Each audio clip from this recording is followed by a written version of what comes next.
তোমার বক্তব্য রাখার জন্য আহ্বান করছি।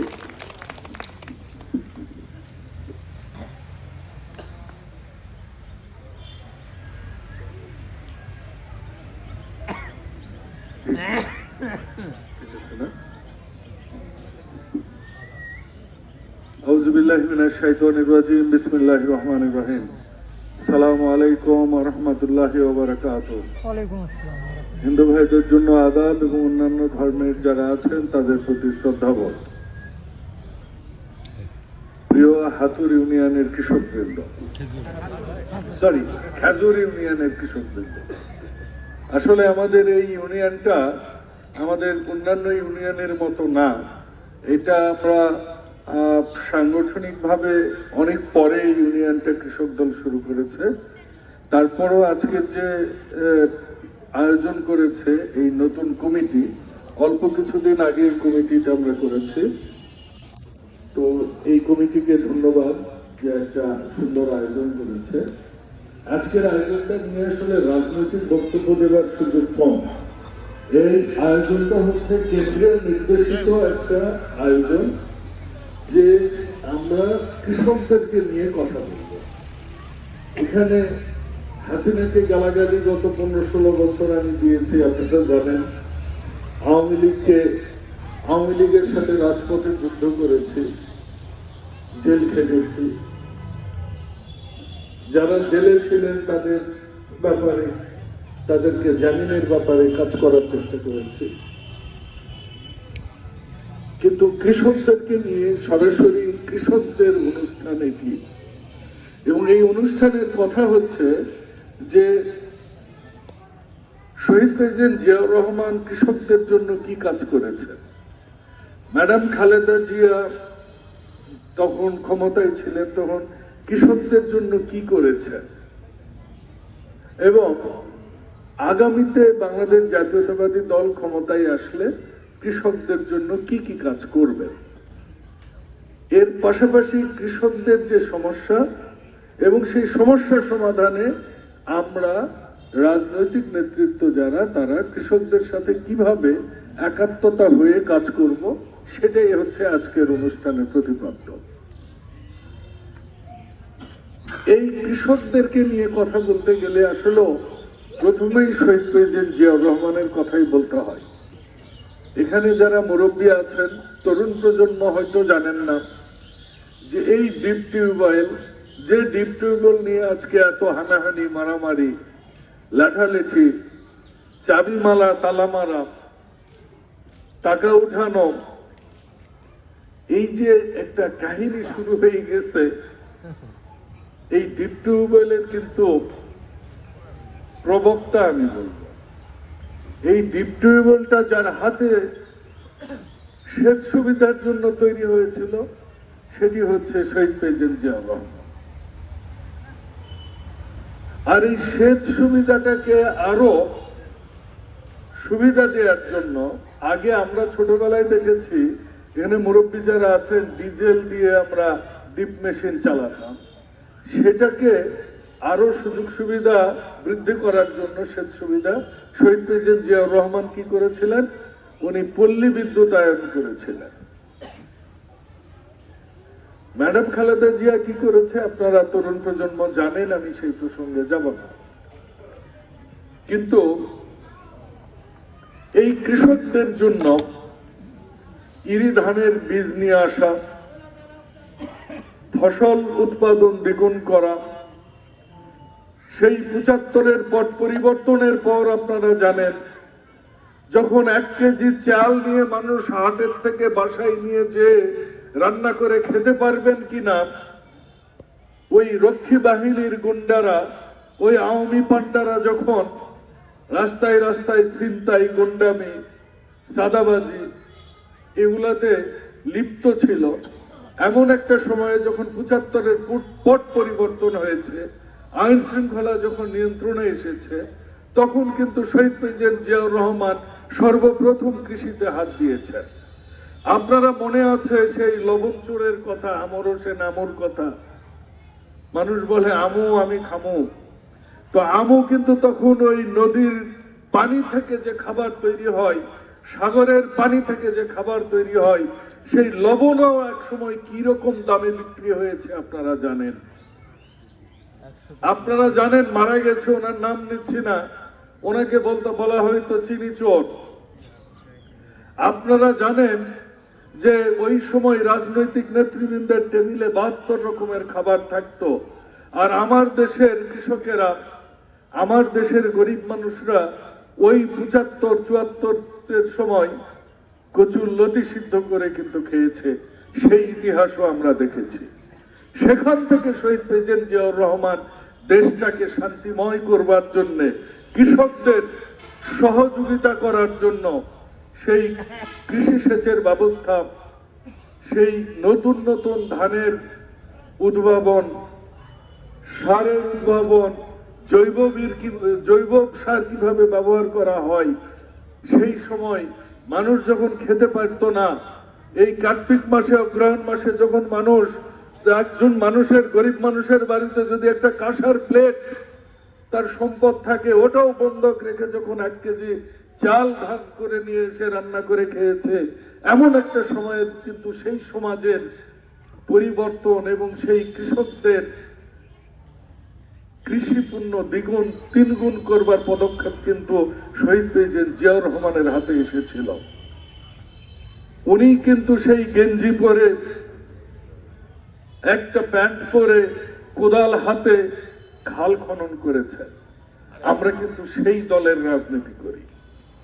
আজকে আমাদের নেতা জনাব তারেক রহমান যখন বলছেন আগামী নির্বাচনটা খুব কঠিন হবে, উনি যখন বলছেন আমাদেরকে শহীদ প্রেসিডেন্ট জিয়াউর রহমানের আদর্শে ফেরত যেতে হবে, উনি যখন বলছেন আমাদের কৃষকদের সাথে কাজ করতে হবে, আমাদের শ্রমিকদের সাথে থাকতে হবে, আমাদের কৃষকদের জীবনমান উন্নয়নের জন্য তাদের সাথে একসাথে বসে আমাদের কাজ করে যেতে হবে, আমাদের বুঝতে হবে সাধারণ মানুষ কি চায়, সেই জায়গায় আমাদের রাজনৈতিক নেতৃত্ব কিন্তু এখন আপনারা জানেন অনেকেই, অনেক নেতৃত্ব এই ডিওএমএস নিয়ে ব্যস্ত হয়ে গেছে, পুকুর ইজারা নিয়ে ব্যস্ত হয়ে গেছে।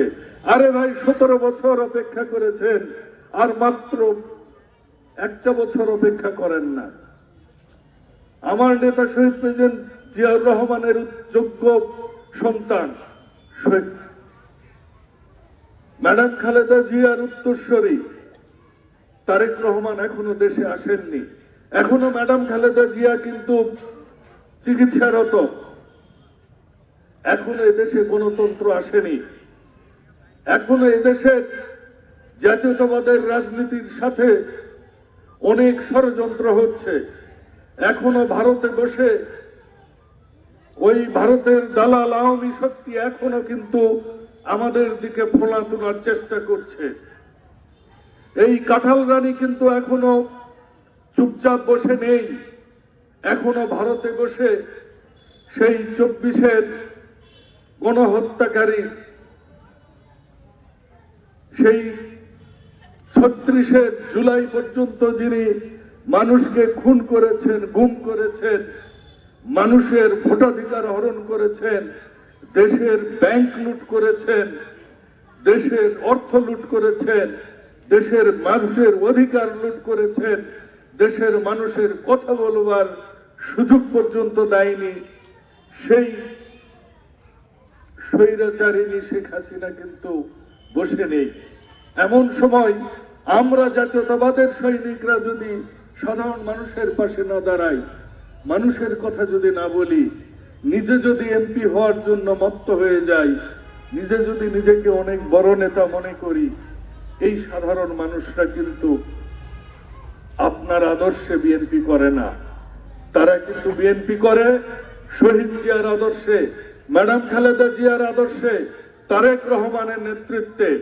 সেজন্যই বলি, আসেন আজকে এই যে কৃষক সমাবেশ হচ্ছে, এটা তো বাংলাদেশ জাতীয়তাবাদী দলের একটা অঙ্গ সংগঠনের সমাবেশ। আমি যতটুকু জানি বিএনপি, যুবদল, ছাত্রদল, মহিলা দল, শ্রমিক দল সবাইকে দাওয়াত দেওয়া হয়েছে। তাদের কি এখানে আসবার কথা ছিল না? এটা তো একটা কেন্দ্রীয় প্রোগ্রাম। এই বিএনপিকে যারা বিভাজন করবে তারা হচ্ছে শেখ হাসিনার উত্তরসূরি। বিএনপিকে যারা বিভাজন করবে তারা বাংলাদেশের স্বাধীনতা সার্বভৌমত্বে বিশ্বাস করে না। বিএনপির মধ্যে যেসব মানুষ এখনো চুপা রস্তুমের মতো আছে তারা কিন্তু এখনো শহীদ জিয়ার কথা মনে করে না। তারা কিন্তু এখনো মনে করে না ম্যাডাম খালেদা জিয়া এখনো অসুস্থ, তার লিভার এখনো প্রতিস্থাপন হয়নি। তারা কিন্তু মনে করে না দল কিন্তু এখনো ক্ষমতায় আসেনি। এই দ্বীপের তালা লাগানো আমাদের মহাদেবপুর বদলগাছি তো একটা শান্তিময় জায়গা। আমরা যদি রাজনীতিবিদরা বিএনপির সৈনিকরা যদি এক থাকতাম আজকে আওয়ামী লীগের কাছে তো দ্বীপ থাকতো না। আমরা যদি সবাই প্রশাসনকে বলতাম আপনারা নিয়ম অনুযায়ী যার যার দ্বীপ তাকে দিয়ে দেন, কেন আমাদের তদবির করতে হবে? শহীদ প্রেসিডেন্ট জিয়াউর রহমানের সময় কি এই তদবির ছিল? বিএনপির আদর্শ তো তদবির নয়।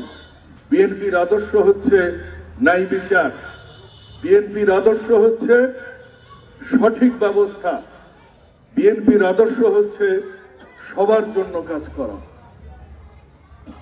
সেজন্যই বলি আমরা এই কৃষকদেরকে নিয়ে যে কাজ করছি, আগামীতে কৃষকদের এই দুই উপজেলায় আল্লাহ যদি কোনোদিন দায়িত্ব দেয়, কৃষকদের বীজ, সার, কীটনাশক, সেচ ব্যবস্থা, বিদ্যুৎ ব্যবস্থা এসবের জন্য কখনো কোনো চামচা নেতার দ্বারস্থ আপনাদের হতে হবে না।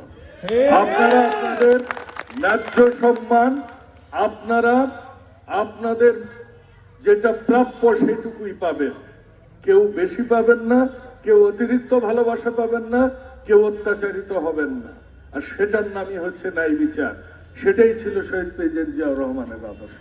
সেভাবেই ম্যাডাম খালেদা জিয়া দেশ চালিয়েছেন এবং আগামীতেও এইভাবেই চলবে ইনশাআল্লাহ।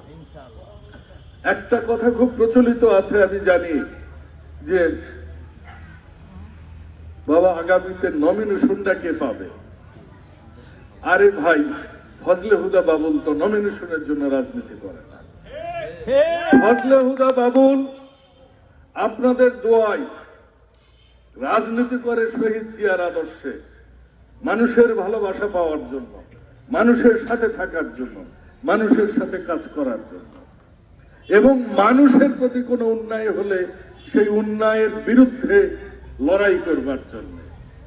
আমি নিশ্চিত শহীদ প্রেসিডেন্ট জিয়াউর রহমানের পরিবারের যতদিন আছে, এই পরিবারের যতদিন ভালোবাসা পেয়েছি, যতদিন সুদৃষ্টি আছে তারেক রহমানের, উনি তো বলেছেনই মাঠে যিনি থাকবেন, মানুষের যিনি ভালোবাসা পাবেন, মানুষের সাথে যিনি থাকবেন, যিনি রাজপথে ছিলেন, যিনি লড়াই সংগ্রাম করেছেন, জনগণ যার পক্ষে, আমরা তাকেই আগামীতে নমিনেশন দেব। এই জন্যই বলছি নমিনেশনের পিছে লড়া আমার কাজ না। আমার কাজ হচ্ছে রাজনীতি করা মানুষের ভালোর জন্য, মানুষের পক্ষে থাকবার জন্য, জনগণের সাথে চলবার জন্য, জনগণের দুঃখে সাথ দেওয়ার জন্য, জনগণের দুঃসময়ে পাশে দাঁড়ানোর জন্য। কৃষক ভাইদেরকে বলি, আজকে আমাদের দেশ কিভাবে চলছে এটা একটু আপনাদেরকে বুঝতে হবে। একটা কৃষক যখন ধান লাগায়, একটা কৃষক যখন অন্য একটা ফসল করে, হঠাৎ করে দেখবেন আলুর দাম নাই। আলু লাগাবেন, হঠাৎ আলুর দাম নাই, হাওয়া হয়ে গেছে। পেঁয়াজ লাগাবেন, হঠাৎ করে পেঁয়াজের দাম নাই। ধানের দাম হঠাৎ করে কমে গেছে। কিন্তু জীবনে দেখছেন হঠাৎ করে তেলের দাম কমে গেছে? জীবনে দেখছেন হঠাৎ করে চিনির দাম কমে গেছে? জীবনে দেখছেন হঠাৎ করে বিদ্যুতের দাম কমে গেছে? হঠাৎ করে আপনার যেটা দরকার ওটার দাম কমে না। এই কেন কমে না এটা কৃষকদেরকে আজকে বুঝতে হবে। আপনি যখন আপনি ফসল ফলাইতে যান, দেখবেন শ্রমিকের দাম বেড়ে গেছে। আপনি যখন ফসল ফলাইতে যান, বীজ, সার, কীটনাশকের দাম বেড়ে গেছে, সেচের দাম বেড়ে গেছে, বিদ্যুতের দাম বেড়ে গেছে। আপনি যখন ফসল নিয়ে বাজারে যান তখন দেখবেন হাটের খাজনা বেড়ে গেছে। আপনি যখন এটা নিয়ে গুডাউনে খাবার দিতে, খাদ্য আপনি বেচতে যান, তখন দেখবেন রাজনীতি নেতাদের মন প্রতি টাকা দিতে হচ্ছে, গুডাউনের খাদ্য নিয়ন্ত্রককে টাকা দিতে হচ্ছে, প্রশাসনকে টাকা দিতে হচ্ছে। তাহলে মরতেছেন কিন্তু আপনি কৃষকই, কিন্তু দেশের জন্য আপনি কিন্তু ফসল ফলাইতেছেন, দেশের জন্য আপনি কিন্তু কর দিতেছেন সরকারকে। কিভাবে আপনি তেল কিনতে যাচ্ছেন, ভ্যাট দিচ্ছেন, চিনি কিনতেছেন, ভ্যাট দিচ্ছেন, যত জিনিস আপনি জামার কাপড় কিনতেছেন, ভ্যাট দিতেছেন, আপনি বিদ্যুৎ কিনতেছেন, ভ্যাট দিতেছেন, সরকারকে আপনি কর দিতেছেন। আর সরকারের করের মাত্রা বেড়ে যাইতেছে। এখন তো ওষুধের উপরও কর বসায় দিছে। আপনি স্বাস্থ্য সেবা পান না, আপনি বাচ্চাকে স্কুলে পাঠাবেন, স্কুলের শিক্ষক ভালো না, কারণ শিক্ষক নিয়োগ হয়েছে 15 লাখ 20 লাখ টাকা করে। ঠিক আপনি সার নিতে যাবেন, হঠাৎ করে সারের দাম বেড়ে যাবে, সার পাবেন না। আপনি ডিপের পানি ঠিক মতো পাবেন না, কারণ আপনি বিএনপি করেন। আপনার বাচ্চারা গত 15-17 বছরে চাকরি পায়নি। আপনার গরিব আত্মীয় স্বজন যারা আছে তারা টিআর কাবিখা পায়নি, মাতৃকালীন ভাতা পায়নি, বৃদ্ধ ভাতা পায়নি, কারণ আপনি বিএনপি করেন। তো সব দিক থেকে কিন্তু আপনাকেই চাপানো হয়েছে, কারণ আপনি কৃষক। এই কৃষকদেরকে বলি আগামীতে এখান থেকে আপনাকে উঠে আসার জন্য আপনাদের সেই শহীদ জিয়ার আদর্শের রাজনীতিতে বিশ্বাস করতে হবে। আপনাদের বিশ্বাস করতে হবে দেশের স্বাধীনতা, সার্বভৌমত্ব এবং কৃষক বাঁচাতে পারে একমাত্র বাংলাদেশ জাতীয়তাবাদ। আপনারা দেখেছেন, আমি এই ছাত্র ভাইয়েরা যারা নিহত হয়েছে বিগত আন্দোলনে, তাদের সকলের প্রতি, সকল আত্মার প্রতি আমি মাগফিরাত কামনা করছি। সেই সাথে তাদের পরিবারের প্রতি আমি সমবেদনা জ্ঞাপন করছি। আমি নিজেও রাজপথে ছিলাম, আমি যেখানে ছিলাম সেখান থেকে 200 গজ দূরে মুগ্ধ মারা গেছে। হয়তো আমিও নিহত হতে পারতাম। আপনারা অনেকে দেখেছেন শহীদ মিনারে আমি কি বলেছি, মানব জমিনে একটা অনেক বড় ভিডিও এসেছিল আমাকে নিয়ে। কিন্তু রাজপথ ছাড়িনি। বিনিময়ে আমরা কি পেয়েছি? বিনিময়ে কিন্তু এদেশের ছাত্ররা এখন লেখাপড়া বাদ দিয়ে কিন্তু প্রত্যেক দিন আন্দোলনে পড়ে গেছে। এখনো কিন্তু সেই সচিবরাই সচিবালয়ে আছে। সরকারি কর্মকর্তারা যারা আওয়ামী দোসর ছিল, তারা প্রত্যেকে তাদের শপথে বহাল আছে। বিচার বিভাগ এখন হাইকোর্ট আওয়ামী মুক্ত হলেও জেলা এবং দায়রা জজ কোর্ট গুলো এখনো কিন্তু আওয়ামী দালালদের দ্বারা ভর্তি আছে। এখনো কিন্তু ওই ইউনিয়ন পরিষদের বিনা ভোটের চেয়ারম্যানরাই বহাল আছে। এখনো কিন্তু ওই 20 লাখ টাকা করে দেওয়া হেডমাস্টাররা স্কুলের চেয়ারে বসে আছে। এখনো কিন্তু ওই ভারতের দালালেরা ঘোরাফেরা করে এবং ষড়যন্ত্রে লিপ্ত হওয়ার জন্য করে আছে। আমার এখনো কিন্তু দ্রব্যমূল্যের দাম বাড়তেছে। আপনারা জানেন তেলের দাম, সয়াবিন তেলের দাম এখনো বেড়ে আছে। এখনো কিন্তু দ্রব্যমূল্য হাতের নাগালে নেই, কিন্তু কৃষকের ফসলের প্রত্যেকটার দাম কিন্তু এখনো কম, কারণ এটা কৃষক বানায়। এই জন্যই আমি সিদ্ধান্ত নিয়েছি, ইনশাআল্লাহ আল্লাহ যদি কোনোদিন এই এলাকার দায়িত্ব নেয়, কোন কৃষককে কোন হাটে যে তার নিজস্ব ফসল বিক্রি করবার জন্য কোন অর্থ বা কোন কর আর দিতে হবে না। যেসব কৃষকের ঘরে ঘরে 2 বিঘার কম জমি আছে এবং যেসব কৃষকের ঘরে কোনো সরকারি চাকরি বা বেসরকারি ভালো চাকরিজীবী নেই, তাদের ঘরে 2টি লাইট এবং 2টি ফ্যানের বিল তাদের মকুব করে দেওয়া হবে। কৃষকদের ভর্তুকি মূল্যে সেচের ব্যবস্থা করা হবে এবং এই দ্বীপ নিয়ে আর এইসব নাটক ড্রামা চলতে দিব না। প্রত্যেক এলাকায় দ্বীপ যেখানে আছে সেখানে সমিতির মাধ্যমে প্রত্যেকটা দ্বীপ পরিচালিত হবে। সার, বীজ, কীটনাশক বিতরণের সময় কোন কৃষককে কোন রাজনৈতিক দলের কোন নেতার কাছে দ্বারস্থ হতে হবে না। প্রত্যেকটা কৃষককে তাদের কৃষিকাজ দিয়ে, কৃষিকাজের মাধ্যমে কার কতটুকু জমি আছে, কার ফসল কতটুকু হয়, সেই অনুযায়ী প্রত্যেকটা কৃষকের কাছে সেই হিসাব মতে ভর্তুকি মূল্যে সার, বীজ, কীটনাশক পৌঁছে যাবে। এর জন্য কোন রাজনৈতিক নেতার কাছে আপনাদের যেতে হবে না। সর্বশেষ, আপনাদের এলাকায় আমি জানি ধান মাড়াই করার সময় জায়গা পাওয়া যায় না, রাস্তা বন্ধ করে আপনারা অনেক সময় মেশিন ফেলে ধান মাড়াই করে, সেইটা যেন করতে না হয়।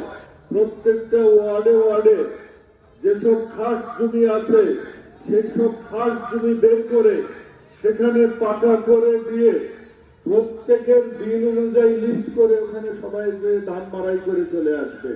এর জন্য কোনো ব্যবস্থা ইউনিয়নে নেওয়া হবে। সর্বশেষ আরেকটা বিষয় আছে, সেটা হচ্ছে আমাদের এলাকা ধানের এলাকা, এটাই সবচেয়ে বড় কথা। এই ধান থেকে এই ধান যেন সরকারি গুদামে দেওয়ার জন্য, বিক্রির জন্য কোন নেতা বা কোন প্রশাসনের কোন লোককে কিংবা খাদ্য অফিসে 5 পয়সা কোন কৃষকের পকেট থেকে না যায় সেই ব্যবস্থা করা হবে। সবশেষে কৃষি শ্রমিকদেরকে নিয়ে একটু কথা বলতে চাই। আমাদের এলাকায় অনেক কৃষি শ্রমিক আছে, এমনকি মহিলা শ্রমিক আছে। সেই কৃষি এবং মহিলা শ্রমিকরা আমি দেখেছি তাদের শরীরে একটা সময় চলে গেলে তাদের শরীরের সক্ষমতা থাকে না কাজ করা। এই কৃষি শ্রমিকরা যেন সুস্থভাবে জীবনযাপন করতে পারে, সেই জন্য প্রত্যেকটা গ্রামে হিসাব করে যেসব কৃষি শ্রমিক আছে তাদের জন্য প্রত্যেকটা গ্রামে গ্রামে সুষম খাবার সরকারিভাবে বিতরণ করার ব্যবস্থা করা হবে। শহীদ জিয়ার আদর্শ প্রত্যেকটা জায়গায় ফেরত আনবার জন্য যা যা করা লাগে প্রত্যেকটা কাজ এই ফসলে উদ্ধার করবে ইনশাআল্লাহ।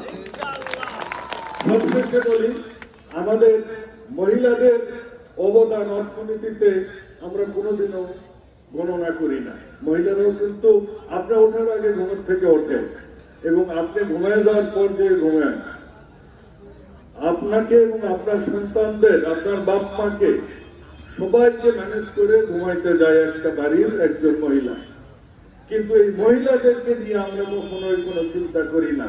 শহীদ জি একটা কুটির শিল্প শুরু করেছিল, এই কুটির শিল্পটা বিভিন্ন ভাবে রাজনৈতিক নেতাদের হাত বদল হতে হতে এখন এটা ব্যবসায়িক লোকের কাছে চলে গেছে। প্রত্যেকটা গ্রামে গ্রামে সক্ষম মহিলাদের কুটির শিল্পের বিভিন্ন ট্রেনিং দেওয়া হবে। সেই ট্রেনিং এর মাধ্যমে তাদের কুটির শিল্পগুলো যেন তারা নিজেরা নিজস্ব অভিজ্ঞতা এবং নিজস্ব কলা কৌশল করে তারা যে প্রোডাক্টটা বানাবে, যে উৎপাদন করবে, যে পণ্যটা, সেটা অনলাইনের মাধ্যমে, সমিতির মাধ্যমে আমরা বিক্রির ব্যবস্থা করে দিব ইনশাআল্লাহ। মহিলাদের এখানে যে কয়েকজন মহিলা আসছে, আমরা সব পুরুষেরা মিলে তাদেরকে একটু হাততালি দিয়ে তাদের ধন্যবাদ জানাই। আমাদের অর্থনীতি শুধু না, এই মহিলা, আমি একটা শুনতেছিলাম, ওয়াজ শুনতেছিলাম, এই ওয়াজে এক মৌলানা বলতেছিলেন পৃথিবীর কোন দেশের মহিলা আমাদের দেশের মহিলাদের মতো এত ভালো না। সৌদি আরবেও নাকি ওই 4টা বিয়ে করলেও নাকি বলে যে আজকে অমুকে করছে, কালকে অমুকে রান্না করছে, পরে তুমি পুরুষের বলে আজকে তুমি করো। আমাদের মা বোনেরা এত ভালো, এত ভালো, এত ভালো যে আমাদেরকে কিভাবে যত্ন নাই, পরিবারটা কিভাবে আলগায় রাখে, বাড়িতে বাজার নাই, কোনো একটা ভাবে মহিলারা দেখা যাবে আপনাকে কিছু না কিছু খাওয়ার ব্যবস্থা করে দিচ্ছে। এই যে তাদের সমাজে অবদান, এটা আমাদের সমস্ত পুরুষদের তাদের প্রতি কৃতজ্ঞ থাকা উচিত। সবশেষ এই ইউনিয়নের কৃষক দলকে বলি, আয়োজন অনেক বড় হয়েছে, আপনারা অনেক পরিশ্রম করেছেন। একটা অনুষ্ঠান করতে অনেক, এখন ধান কাটা মারার সময়, ধান লাগানোর সময় এবং বীজ তুলে এখন সবাই ধান লাগানোর ব্যস্ত। এমন একটা সময় যেখানে আমরা এই কষ্ট করে যে আয়োজনটা করেছি, এটা শুধু ধন্যবাদ পাবারই যোগ্য না। আগামীতে ইনশাআল্লাহ দল ক্ষমতায় আসলে এই কৃষক দলের যেসব নেতৃবৃন্দ আছে তাদেরকে কৃষি পণ্যের সাথে বিভিন্ন কাজ কামে সরকারিভাবে ব্যবস্থা করে দিব ইনশাআল্লাহ। এবং এই মহাদেবপুর ইউনিয়নটা কৃষি নির্ভর ইউনিয়ন, মহাদেবপুর থানা, কৃষি নির্ভর থানা, এই থানায় আপনারা জানেন অনেক কর্পোরেট অফিস হয়ে গেছে। আকিজের বিল্ডিং আছে, নাবিলের আছে, এসিআই এর আছে। আমাদের কৃষকদের জন্য কোনো কিছু হয়নি। আগামীতে কৃষকদের জন্য সেন্ট্রালি যদি কোনো সরকারি অনুদান নিয়ে এসে কিংবা বিনা সুদে কোনো ব্যাংকে, কৃষি ব্যাংক বা রাজশাহী কৃষি উন্নয়ন ব্যাংকের থেকে টাকা নিয়ে হলেও এই এলাকায় একটা কৃষকদের জন্য নামমাত্র মূল্যে যেন শস্য রাখতে পারে, বিশেষ করে রবি শস্য এবং এই আপনার পেঁয়াজ, আলু এগুলো রাখতে পারে, সেই ব্যবস্থা করা হবে ইনশাআল্লাহ। সবাই ভালো থাকবেন, সুস্থ থাকবেন। আমার নেত্রী বেগম খালেদা জিয়া অসুস্থ, তার জন্য দোয়া করবেন। এবং সবশেষ যে দোয়াটি করতে চাই সেটা হচ্ছে, আমি রাজনীতি শুরু করেছি সেই 2009 সাল থেকে এই এলাকায় বিশ্ববিদ্যালয়ে, ঢাকা বিশ্ববিদ্যালয়ে রাজনীতি করেছি। হাই স্কুল থেকেও রাজনীতির অনেক প্রোগ্রামে ছিলাম, বক্তব্য দিয়েছি। কিন্তু আলহামদুলিল্লাহ আল্লাহ পাকের অশেষ মেহেরবান যে আল্লাহ আমার সাথে আছে। আমি কোনোদিনও রাজনীতিতে কারো কাছ থেকে কোনো খারাপ কথা শুনিনি। আগামীতে যেন আপনারাও দোয়া রাখবেন, কেউ যেন আমাকে খারাপ মানুষ হিসেবে না বলে, রাজনীতির ধান্দাবাজ হিসেবে যেন না বলে, রাজনীতির ব্যবসা করে যেন আমার খেতে না হয়। আল্লাহ যেন এই তৌফিকটা এবং আমাকে দান করে, এই জন্য সবার কাছে আমি দোয়া প্রার্থী। সবাই ভালো থাকবেন। আল্লাহ হাফেজ। বাংলাদেশ জিন্দাবাদ। সালাম আলাইকুম।